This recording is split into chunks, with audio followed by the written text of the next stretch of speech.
didikit. Tulog na. Bakit ka?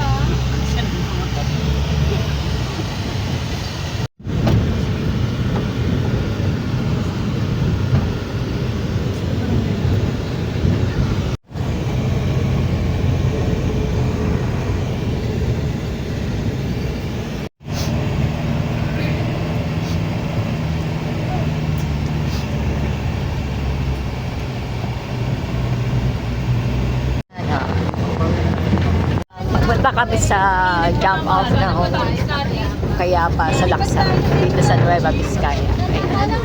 Super late na kami nakarating.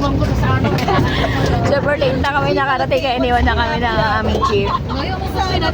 This jeep is doble ang presyo. Doble ang presyo na babayaran. Imbis sa 200, 400.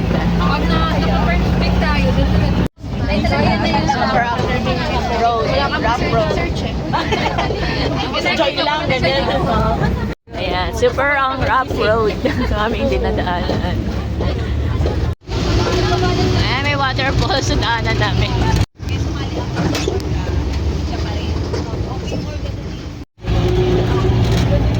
Papunta pa lang kami ng barangay hall bago umakyat. Mag-register pa kami. Super late na kami dumating. Ayan. Kaya ngayon pa lang kami aakyat.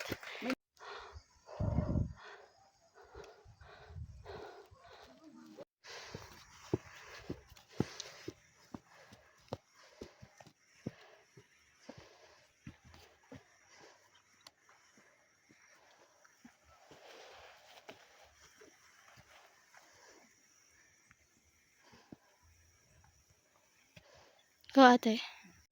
Saan?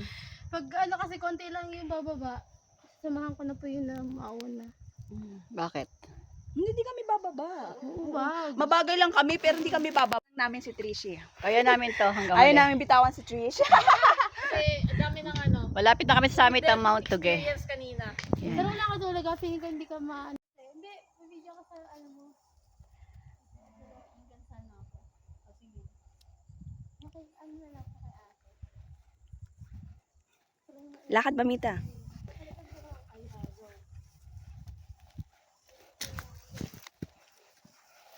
Sige. Ha? Doon?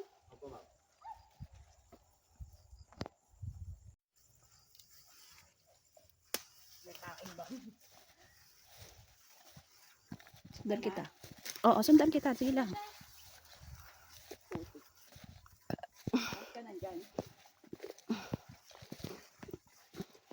Baka makasalak pa sa akin yan. Okay na? Patay dito. Oh, go. Akyat, Mamita. Wala na yung hawak ko.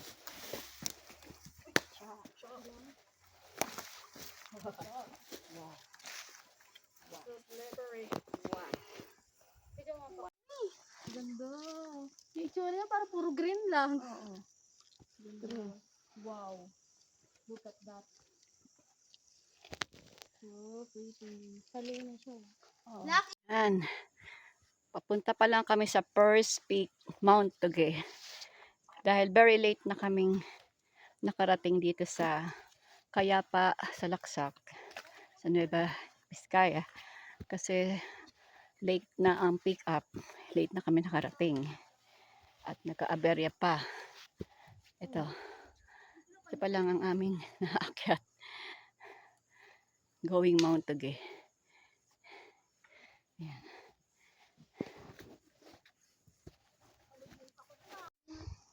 Nauntog ko sa ako. Shit. Hindi naman. Ito. Hindi naman. Hindi naman. Feet. Going to Mount Tuge. Ayan. Ayan na. Going to Mount Tuge. Ayan na. That's it.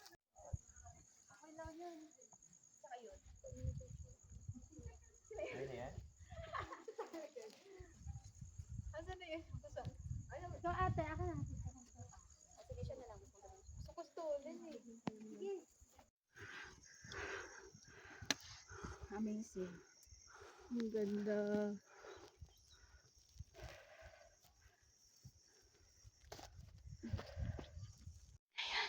Haggard na. Haggard na ang peace. Haggard na. Haggard na ang peace. Ganda, oh.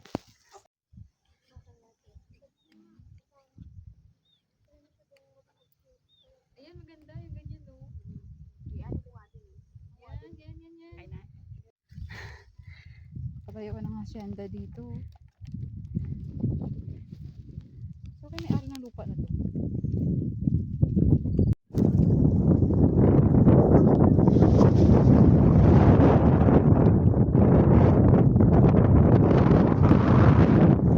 Gusto ulit eh.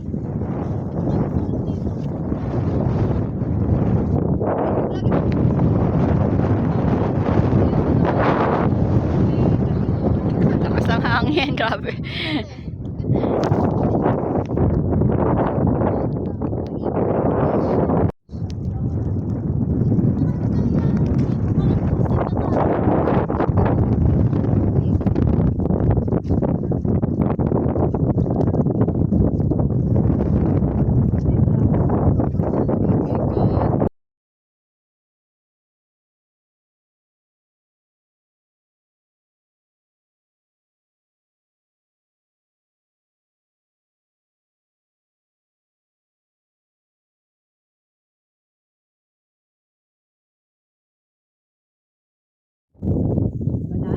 Yes.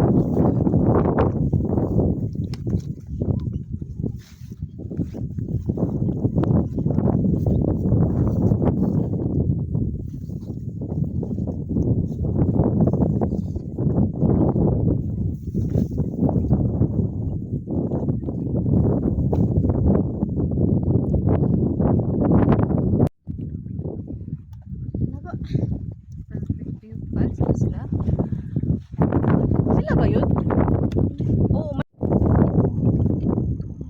Ah. Okay. Okay. Check natin. Lakad ka. Punta sa baka. Wala po.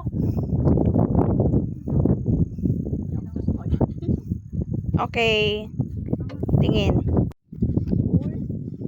Dito na ako.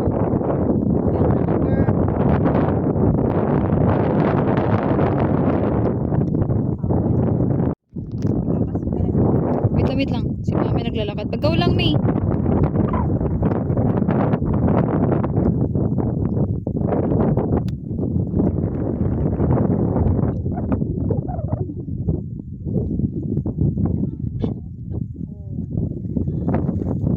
Yes, so dito kami papunta na sa Peak 2. Yan yung dinaanan namin trail. Yan, going Peak 2 na kami. Bur. Sino? Yun na rin po yung instinct ko. Parang alam ko yun na yung tatanong. Bakit yung pag-oral?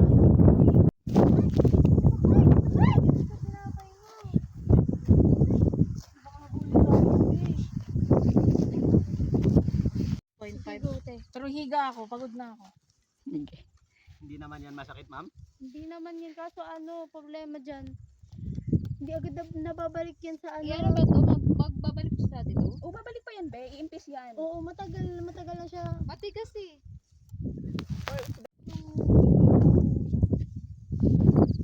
Bakit nadulas ka, ma'am? Tumama. Natukot na sa ganun eh. Patingin ako. Naka-quad peak ako. 4 peak ang aming narating. Yes, thank you Lord. Yan.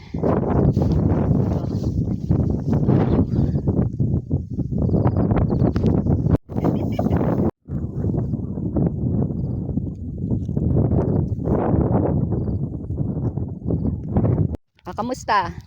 Success? Success. Success? Success ba? Yes po. Pagod Ayan. pero worth it. Worth it. Yes. Okay Ikaw, na te. sana, perfect score eh. Si Jenny naka-perfect score sana eh. Ano, saan ka ba? Success kami rito, 4. Nakarating kami ng pinakamataas. Pinakamataas. Mount Sadyatan. Sadyatan. Yan. Ang aking mga ka-joiner. Si Trixie, si Jenny, si Divine, at si Koor Princess. Sama mo na rin yung Ayan. ano natin. At si aming tour guide na si Tour guide na Kuya. po. Kuya, ano pangalan mo? Hindi kami iniwanan hanggang sa dulo. Hindi kami iniiwanan hanggang dulo ng walang hanggan. Ayan. Success. Thank you, Lord, sa strength.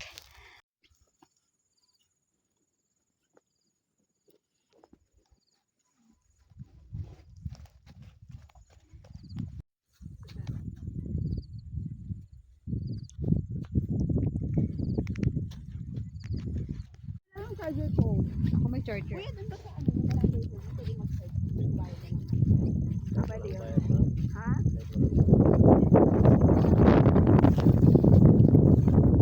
Yung kay mami na transition maganda. Oo, yan mo na muna. Pero ayun.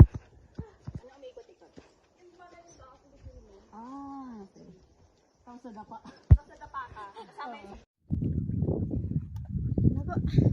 Perfect view. Paano sila sila?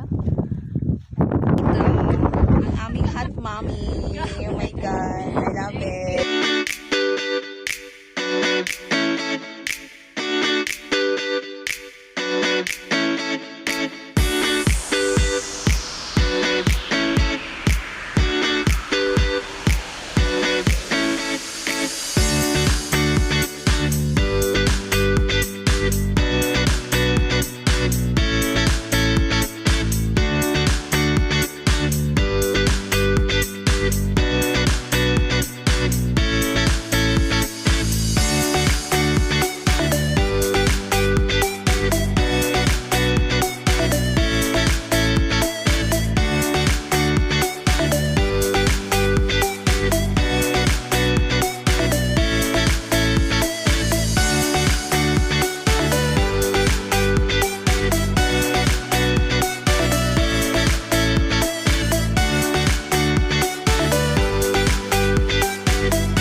Bible says in Matthew 6:34, "Therefore do not worry about tomorrow, for tomorrow will worry about itself. Each day has enough trouble of its own." How often do we find ourselves consumed with anxiety about what tomorrow might bring? The weight of the unknown, the pressure of future decisions, the worry over what might go wrong. It can feel overwhelming. But God speaks directly into our fears. Do not worry. Each day is a gift, and God's grace is sufficient for today.